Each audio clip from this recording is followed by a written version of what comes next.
Assalamualaikum warahmatullahi wabarakatuh. Perkenalkan, nama saya Hikmatika Mardatilah dengan NIM 2014050026. Di sini saya akan menjelaskan tentang ayat ke-13, yang mana ayat ke-13 ini adalah Quran Surah Al-Baqarah 256 dan Quran Surah Al-Qasir. A'udzu billahi minasyaitonir rajim. Bismillahirrahmanirrahim. La ikraha fid din. Qad tabayyana rusydu minal ghayyi faman yakfur bit-taghuti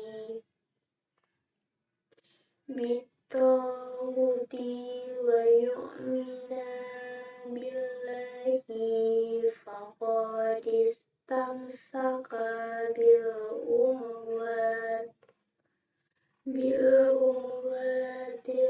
wuthqa fisama Allahu sami'un alim. Bismillahirrahmanirrahim. Qul ya ayyuhal kafirun la a'budu ma ta'budun wa la antum a'biduna ma a'bud wa la antum a'bidun ma abattum wa la antum a'biduna ma a'bud lakum dinukum waliyadin. Yang mana arti Quran Surah Al-Baqarah 205 itu 25 ayat 256 itu tidak ada paksaan memasuki agama Islam. Sesungguhnya telah jelas jalan yang benar daripada jalan yang sesat. Karena itu, barang siapa yang ingkar kepada takut dan beriman kepada Allah, maka sesungguhnya ia telah berpegang kepada buhul, tali yang amat sangat kuat tidak akan putus. Dan Allah Maha mendengar lagi Maha mengetahui.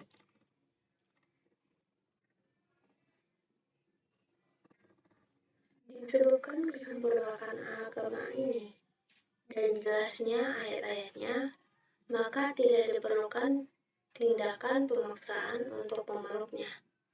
Bagi orang-orang yang diambil jizyah darinya, bukti-bukti petunjuk itu amat nyata, yang dapat menampakkan mana yang hak dan mana yang batil, petunjuk dan kesesatan.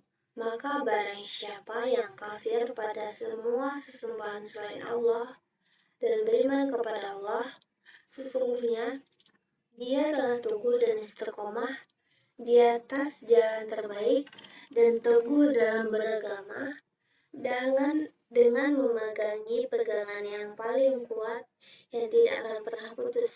Dan Allah Maha mendengar ucapan hambanya, lagi Maha mengetahui perbuatan mereka dan niat-niat mereka, dan akan memberikan balasan kepada mereka sesuai amal perbuatan itu. Tidak ada seorang pun yang berhak memaksa orang lain untuk memeluk agama Islam, karena Islam adalah agama yang benar dan terang. Sehingga tidak perlu ada paksaan kepada siapapun untuk memeluknya. Dan sudah terlihat jelas kebenaran dan kesesatannya. Siapa yang ingkar kepada segala sesuatu yang disembah selain Allah dan terlepas dari dirinya, kemudian beriman kepada Allah semata, maka dia benar-benar telah berpegang kepada agama dengan sekuat-kuatnya menggapai keselamatan di hari kiamat. Dan Allah Maha mendengar ucapan hamba-hambanya, lagi Maha mengetahui perbuatan mereka. dan akan memberi mereka balasan yang setimpal. Dan janganlah kalian memaksa seorang untuk masuk Islam, sebab Islam telah memiliki dalil-dalil yang dapat membedakan kebenaran dari kebatilan.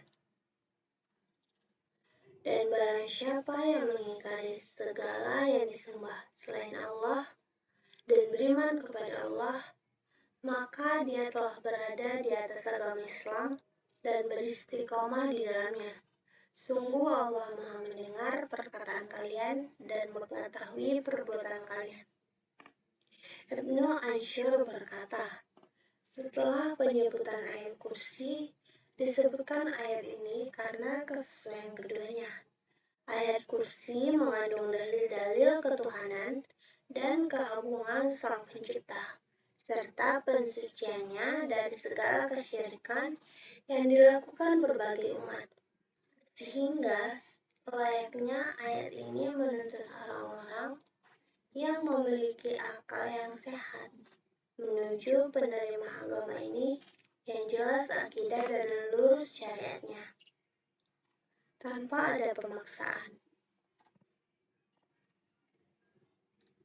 Tidak ada paksaan untuk memasuki agama Islam, yakni janganlah kalian memaksa seseorang pun memeluk Islam apabila ia membayar jizyah. Dan disebutkan bahwa kaum Ansor berkata, sebenarnya kami jadikan anak-anak kami pemeluk Yahudi, karena kami melihat agama mereka lebih baik daripada agama kami. Lalu Allah mendatangkan kepada kami agama Islam, maka sungguh kami akan memaksa mereka untuk memeluk Islam. Dan ketika ayat ini turun, Rasulullah memberikan pilihan-pilihan untuk anak-anak mereka dan tidak memaksa mereka untuk memeluk Islam. Lalu ada Quran Surah Al-Kafirun, yang mana surat Makkiyah ini diturunkan kepada Nabi SAW sebelum berhijrah ke kota Madinah.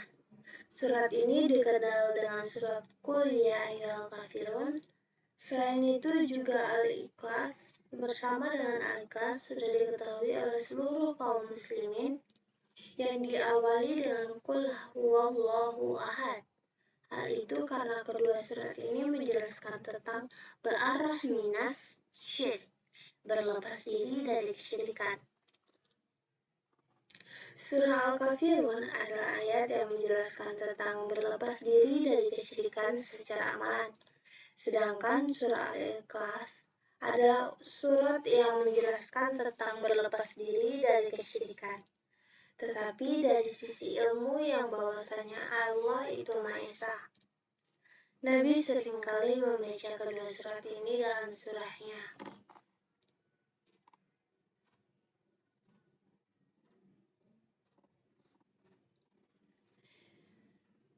Qul ya ayyuhal kafirun, katakanlah wahai Muhammad, hai orang-orang kafir. La a'budu ma ta'budun. Aku tidak akan menyembah apa yang kalian sembah. Wala antum abidun nama a'bud. Dan kalian bukan penyembah Tuhan yang aku sembah. Wala ana abidum ma abattum. Dan aku tidak akan pernah menyembah apa yang kalian sembah. Nabi mengulangi dua pernyataan yang kurang lebih bermakna sama, yaitu ayat keempat dan ayat kedua. Namun para ulama berbeda pendapat tentang alasan pengulangan tersebut, sebagaimana disebutkan oleh Imam Al-Qurtubi. Sebagian ulama menyatakan bahwasanya ayat kedua, la a'budu ma ta'budun, yang berkaitan dengan perkara yang telah lampau. Sedangkan ayat keempat, wala ana abidum ma abatum, berkaitan dengan masa depan, sehingga Nabi ingin mengatakan kepada mereka secara tegas, aku tidak pernah menyembah apa yang kalian sembah, dan aku tidak akan pernah menyembah apa yang kalian sembah. Sebagian ulama yang berpendapat bahwa Nabi mengulangi dua kali karena tawaran tersebut juga datang berulang-ulang. Imam Al-Qurtubi juga menyebutkan perbedaan pendapat tentang tafsiran pada ayat-ayat sebelumnya. Pada tafsiran pada ayat-ayat mausulah, sehingga katanya, aku tidak pernah menyembah apa yang kalian sembah.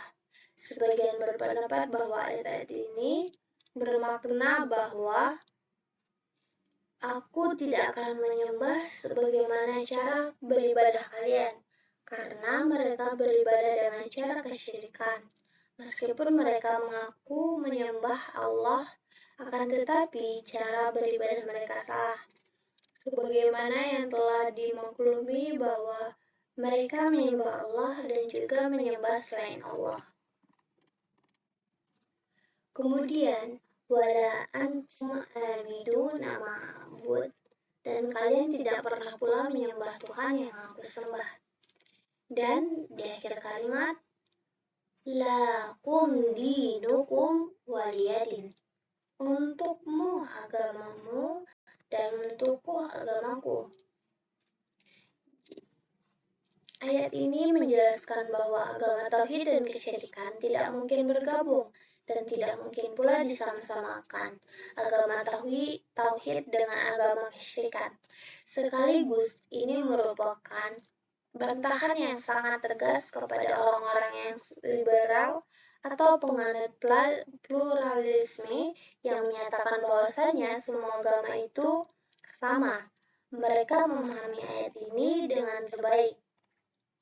Dianggap bahwa ayat ini menunjuk Islam mengaku kebenaran agama lain. Padahal seluruh ahli tafsir memahami untukmu agamamu dan untukku agamaku sebagai ancaman bahwasanya orang-orang kafir tidak akan beriman. Dan jelas pula agama tauhid dengan kesyirikan. Penampakan mereka kaum musyrikin Arab dengan kafir menunjukkan bahwa ini bukanlah kebenaran, tetapi justru menghina mereka dengan menamakan mereka dengan orang-orang kafir. Seandainya semua agama benar, maka untuk apa Nabi Muhammad SAW diutus? Untuk apa Nabi memerangi orang-orang Yahudi dan Nasrani? Dan untuk apa Nabi mengirimkan para dai untuk mendakwah kaum Yahudi dan Nasrani? Mungkin hanya sekian penjelasan yang dapat saya jelaskan. Wabillahi taufiq wal hidayah. Assalamualaikum warahmatullahi wabarakatuh.